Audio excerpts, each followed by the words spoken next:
Well, good afternoon, morning, evening, whatever time it is for you. It's another episode of Conversations with Crystal, and I am here with Miss Jaedda Hall. How are you doing today? Hi, Crystal. I'm doing great. It's great to see you. It's been Great to see you too.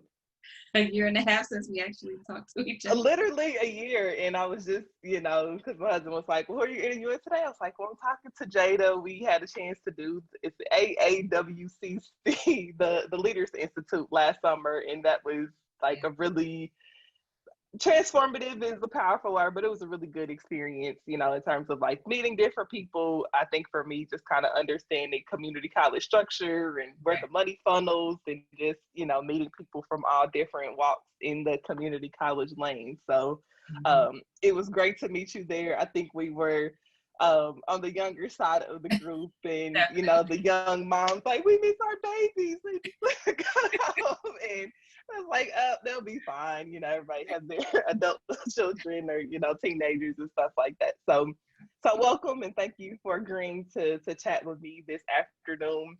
And we'll just start with letting you share what your role is now at Tidewater Community College. And then we'll start diving into the questions. I don't want to mess up your title or anything like that. So I'll let you. I don't even know what my title is these days. I do you have a job, you're employed, and you like what you do. So there's that. Absolutely. So right now I am, and this is where I started at Tidewater Community College in the Women's Center. And I coordinate a college-wide program. We have 4 campuses. So the campus that I work out of is Virginia Beach, but I serve students all over the college.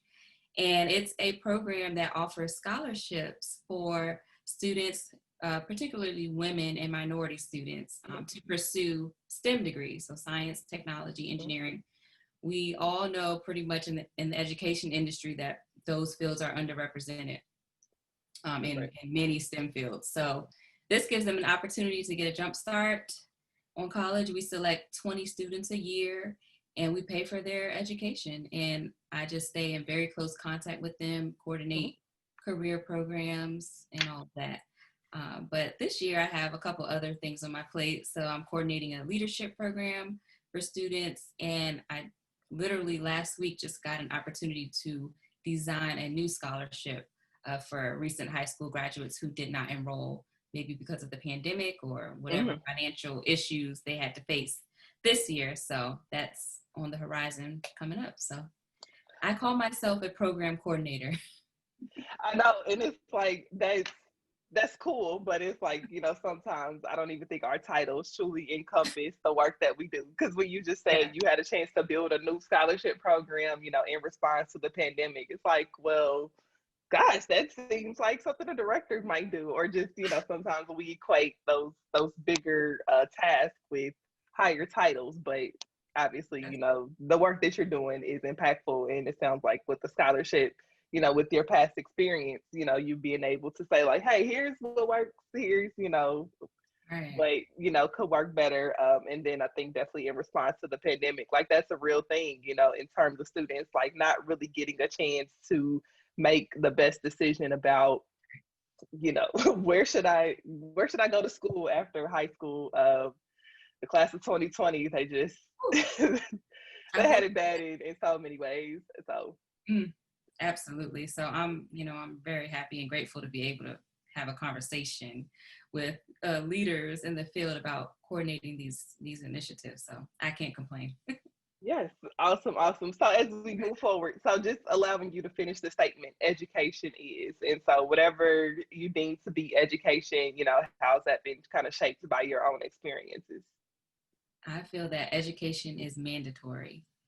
There should be no other option. We should be learning something every day, and it should just become a part of our life. And that's really the only way for us to move forward financially, economically, whatever the case may be. So socially, education is mandatory. I like it. Just one word, just mandatory, period. Period. Get our city girls on. So, and it just, kind of back to how we started. We said we had a chance to meet and connect at the Leaders Institute. So, like I said, a little more than a year ago, but just, are there some things that you remember from that? That was an intense week Oh man. of speakers and experiences, and it's unfortunate that due to the pandemic, there's a group of rising community college leaders that won't get a chance to participate. But are there like some things that you kind of reflect back on and say, you know what, that was, a nugget or something that I got from the conference, or even from some people there? Definitely. So I think I have two things that stand Mm-hmm. out.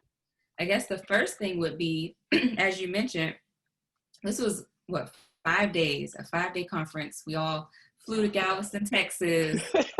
And I mean, just even being awarded to attend this event, because I applied for the scholarship, so I got an actual scholarship to attend. And when we got there, you have directors, VPs of colleges, maybe even a president was in the group. I don't remember specifically, but a lot of, Right. high level women. And it kind of made me think to myself, like, why am I here? I'm just a little... I love Key had the same feeling. Like, I'm just an admissions coordinator. I'm being honest. We're being honest. I'm 30, I was 31, 32 at the time. And, I feel like I'm still trying to find my way. So I was really shocked that I even received the opportunity to go, to be honest. And that just brings up one of the conversations that we had. I don't know if it was a workshop or just a conversation, but the idea of imposter syndrome came up. And I'm like, what is imposter syndrome? And someone explained it to me that it's when you kind of doubt your accomplishments and you feel like someone's going to find out that you're not really that qualified right. for all this great stuff that's been happening to you. And I'm like, I think I'm experiencing that right now, because I'm sitting here talking to you and you have maybe 20 more years of experience than I do, but you're asking and me for PhDs and all that.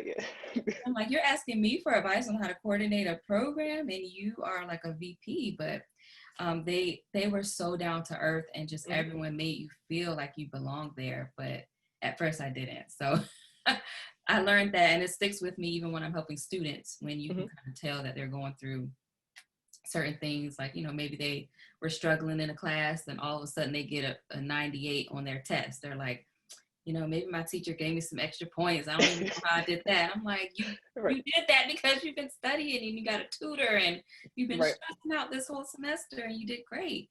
So that was a really good lesson for me. And now I'm more aware of that too, when people come to me with maybe different ideas or ask me to help them with something. I have to just appreciate that, maybe I'm, maybe I'm not that bad after all. This education and master's degrees and everything that we received, they're working for us. So. Exactly. And I wanted to also, as we talk about imposter syndrome, because you were honored in a publication recently, and I don't want to mess up the details, but like the top 30 under 30, no, it's not under 30, but talk about that, like your recent honor there. Well, I wish I would have had the magazine, but the magazine is Coastal Virginia, so I am from Virginia, and they had an award that they give out every year called the Millennial on the Move. Yes. And I had a supervisor that I'm still very close with from a couple positions back. She's like, you should apply for this because you've been doing some great things over at TCC. And I'm like, okay, I'll apply, but I'm pretty sure I'm not going to get that. But okay. So I applied, and you can kind of like self-nominate if no one else does. So I actually nominate myself and wrote. Yeah, you gotta toot your own horn sometimes. Like, look, I'm here. Even that was like weird to me, but I did it and just kind of wrote down some of the accomplishments over the years and my passion for education, things like that. And yeah, I received the award. So part of that is getting your own like half a page kind of interview where they ask you personally about yourself and what you like to do for fun and what you like most about Coastal Virginia, but then also what are your passions at work and what are you a rock star in? So that was a nice moment to be in the spotlight, and definitely imposter syndrome took over. I'm just like, when you read the other people, because there's maybe 20 people who got awarded, and I'm just like, wow, directors of banks and Right. VPs again, but I'm climbing the ladder. So, I mean, I can't, be ashamed of that. So that was great. Absolutely, yeah, and just with the Leaders Institute, kind of the same feeling of when you get the list of people attending, and it's like, so if we're all in the same room, and I think just kind of to your point, it's like, well, you're here, we're all able to have the same experience, we're kind of all bonded, from being able to spend that week there, Absolutely. excuse me, in Galveston. So it's kind of like, even I would say as young Black women, who are also married, who also have children and those kind of things, it's like we have all these different competing interests. And then now we add on top, there's a pandemic. So we have all these, all these roles to juggle. But I think, kind of to the point of like, you're here, you are in the mix. And so, not wanting to douse yourself there. Because we have these little girls looking up to us, and we'll talk a little bit about them later and kind of what that means for you. But again, with AAWCC, I hope they don't watch this to say get our title right, but obviously that was for people who work in the community college setting. And so I think for people who have either gone to a community college as a student or work there, recognize the value of community colleges. And so just when you think about, things that are unique to the community college setting, what is there that helps students grow and thrive? You just kind of gave some examples of watching students, personally achieve, but what is special about the community college experience from your experience? There's so many things, a plethora of reasons I think that people should, do their research before they just go straight to a four-year college. Mm-hmm. But of course, the one we hear the most is affordability. Right. And I think that's even more important today when we're facing this pandemic. Like, it really does make a difference because, I mean, there's some people who are paying loans for almost the remainder of their life, paying back their debt from college. I'll probably be paying mine until I'm in my 40s or 50s. Right. So, when you're rushing and you're just trying to make a decision, sometimes you don't think about that. But community college is like a fraction of the cost of a four-year degree. You could literally save thousands of dollars per semester. So that's one. Another thing that people don't really think about is the quality of education is equitable to that of a four-year college when you're looking in terms of professors. So I think it's almost even better in a community college because some of your professors work full-time in the field during the day and maybe they teach at night. So you're getting not only someone who's a scholar in the field, but there's somebody who's actually, if you're an engineering major, they're actually during the day working at General Electric or whatever, career they have. And they're able to give you examples of what they do during the day or internship opportunities. So it's almost even better at a community college. Yeah. And let's see, there's just so many reasons. You might find this now with community colleges with the pandemic, they're giving a lot of support to their students in different areas. So at TCC, we just opened up a major food pantry in a nearby mall where students can come and get a meal for up to 4 family members. Wow. We all know, some of our students are facing unemployment, housing insecurity. So they need that extra community support. And community colleges, I mean, that's our name, community. We're from community. So that's the difference. And that's something unique that, I mean, there's so many things, but those are my top 3, I would say. Yeah. And so just kind of, it wasn't on the list, but just something that kind of sparked from what you said. When you think about your community college specifically, or just what you've observed with other colleges, what has been kind of a response to the pandemic that has really supported students? And I talked a little bit earlier about a scholarship that will help students, but anything else that you can think of, or feel free to elaborate on that example if you want. Sure, yeah. So for the scholarship, we just sent out our marketing information over the weekend. So Monday, hopefully that should be on our website. But we had some money from the CARES Act, which, a lot of community colleges, got money, thankfully, from the government to help our students out. So we're using a remainder of that money, because a lot of it went, directly to students anyway, but Mhm. we're using this to catch those students, like I said, that maybe they had to take care of a family member, or maybe Mhm. they were going to go to that 4-year college, but they just don't want a chance living in the dorms anymore. Yeah. So, we're trying to let them know community colleges are still here.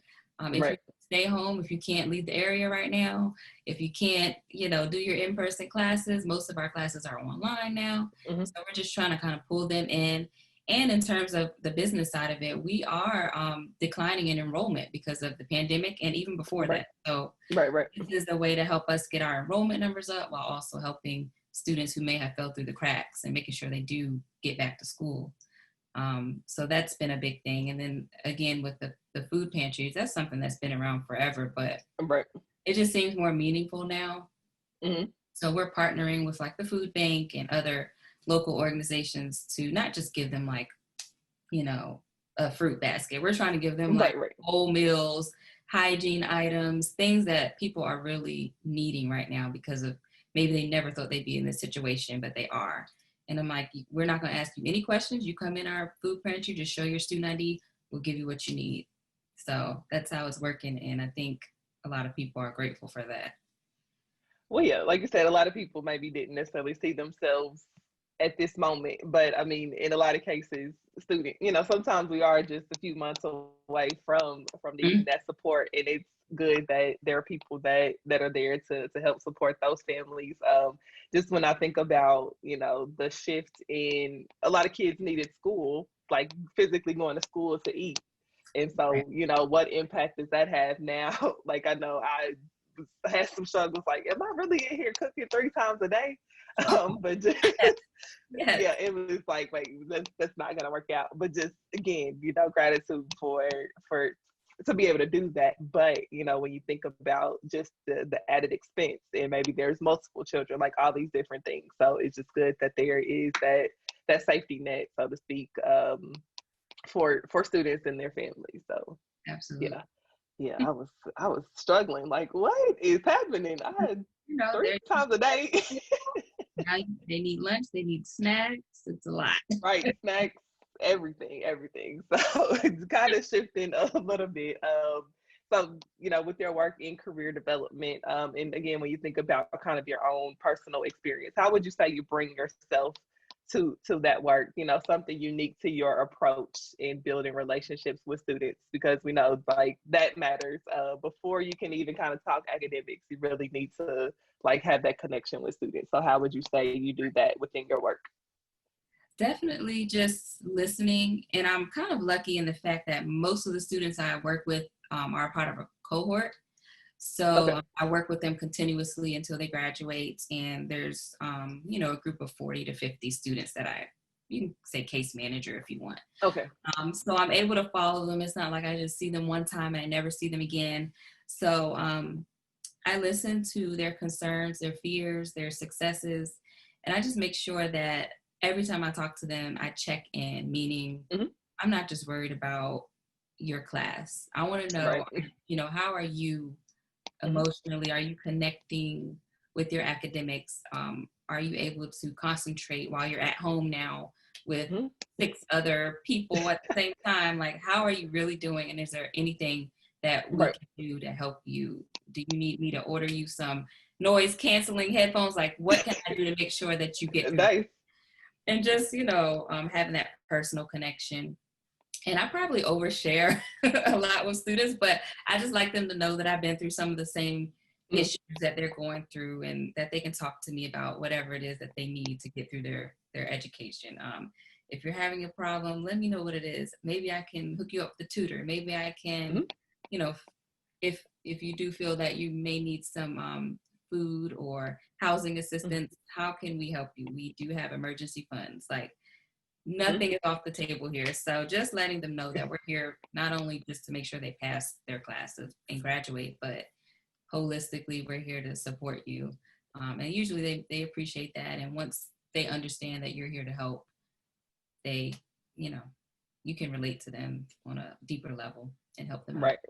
Yeah. Yeah, no, you said oversharing. Sometimes it may feel that way, but it's like you have to find that, I would say, common denominator, but we do have to let people know, like, even when we work in education, we're still human, just Exactly. because, we may come and present a certain way at work, or, whatever the case may be. Like, we still, kind of have some similar struggles, maybe not the same ones, but I Right. think the important part is, like, hey, you are a resource. Because are you in your hometown? Like, Yes. where you work right now, you're in your hometown. So it's like that's an asset. And now, me being back and working in my hometown as well, it's like you realize the network that you have simply Hmm. by, like, hey, I grew up here. So just in, what kind of underestimated value that might bring for people to say, hey, well, I know this person, personally, so I can help in that capacity. So I know sometimes people not like, oh,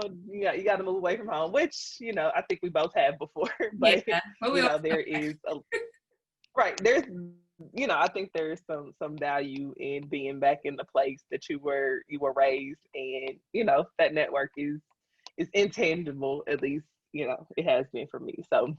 that's so true. So when we're speaking of hometowns and being back in our communities, we have these little. We both have daughters. You have two. I have one. And so just when you think about your career experience, how do you say that you instill the value of education into them?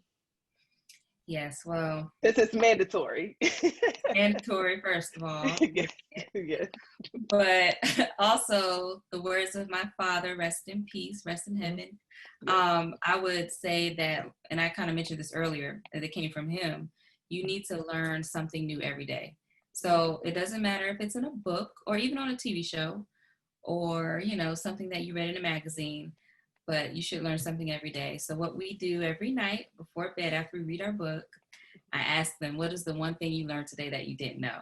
And I think that hopefully they will remember that when they're Yes. adults, and they can pass that on to their children as well. But it just signifies that we should always be learning, no matter where we are in life, no matter how old we are, no matter what's going on. Just find the time to learn something new. So that is my Yes. advice to my children, and I'm going to keep on teaching them that. Well, yeah, and I think I love that. I think, just in thinking, the last 6 months, not to like harp on the pandemic, but it really has, made an impact on everything. I don't think there's probably few people that have been, I think everybody has been impacted now. With to what degree, Yes. that is probably, well, that is the equity issue. Some people Right. have been disproportionately impacted, but just kind of to the point of, like, we can still learn even though we're not physically in our school buildings.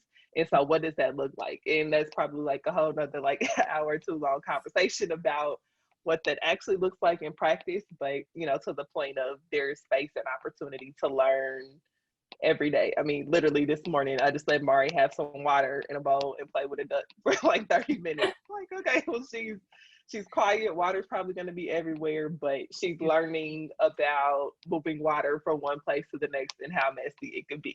And so there's always There's a space and lesson in everything. opportunity. There's a lesson in everything, intended or unintended. So yes, I like asking that question. If I borrow that, I'll let you know. It might be a few more years until she catches on, but I do like just the reinforcement of the day. I mean, we do normally say, like, "What'd you do at school today?" I played. Okay, well, Mhm. playing does offer a level of learning too. So, So what especially when you specific fall. one did you learn by playing today? Yes, yes. Like, if you run too fast, you might scrape your knee, which There is, you go. is exactly what happened last week. So you're definitely giving some good points about, again, your experience. And so just what would you say is your call to action? And so whether that's, when you think about your own journey, when you think about community colleges specifically, what people need to know or care about, what do people need to know about whatever you care about? What's your passion? I would say I definitely fell into this STEM bubble. Um, that was with the job I took in 2014 at NASA, when I really learned about the disproportionate numbers of women and minority students versus those who are very represented in the STEM fields. White males, Asian males, they're like 89%, sometimes better. So, why is that? That is the question. And how can I help? So I definitely, taken on that role, and it seems to be the theme of different positions and responsibilities that I take at work. So just making folks more aware, starting early. I see a STEM program. I've enrolled my students in that, and my children in those type of they're programs. your students too. Yeah, because I do feel like when I look back on my upbringing, math and science, they're hard. That's what people just said all the time. That's too hard. Let's skip that, or let's focus more on reading and writing, which is great, which is why I have a liberal arts background. But I do wish that I had been pushed a bit more to the science or the math instead of being afraid of it for most of my education. Just opening up the doors a little bit more for our young Black girls, and just letting them know that we can do whatever we want to do. If you want, Hidden Figures is like my favorite movie. So if you want to pursue something, if it seems hard, just try it anyway. And you might be surprised, because those are where the high paying jobs are at the end of the day. So maybe we should be in those jobs we help our students get. I know. I mean, I think we're going to be helping people who end up making way more money than we do, but it doesn't matter to us because this is what we like to do. But if you're meant to be in a different field, I think you should definitely pursue STEM if it's of interest, and not be afraid of it, or not feel that, going back to the imposter syndrome, maybe you're the only woman in the room and you feel like you're not supposed to be there. Like, I don't want that to be normal. So that's my call to action. Just continue to create these scholarship programs and have a seat at the table when they're making policy on. I have an HR background too. So, I mean, I just want to make sure that everyone has a chance to pursue what they want to in their career, and not be afraid or have barriers stop them. I think that's the perfect note to end on. Well, thank you, Miss Jaedda Hall, for joining us from Virginia. I didn't want to get the city wrong. Now, yes. But I work in Virginia Beach. So if you've heard of Norfolk, we have the largest naval base. That's about all that we have. Then we have the beach, which is good. But the beach sounds amazing compared to our landlocked here in the Midwest. That's right. But yes, thank you for your time, and we will see you on the next episode. All right. Thanks for having me.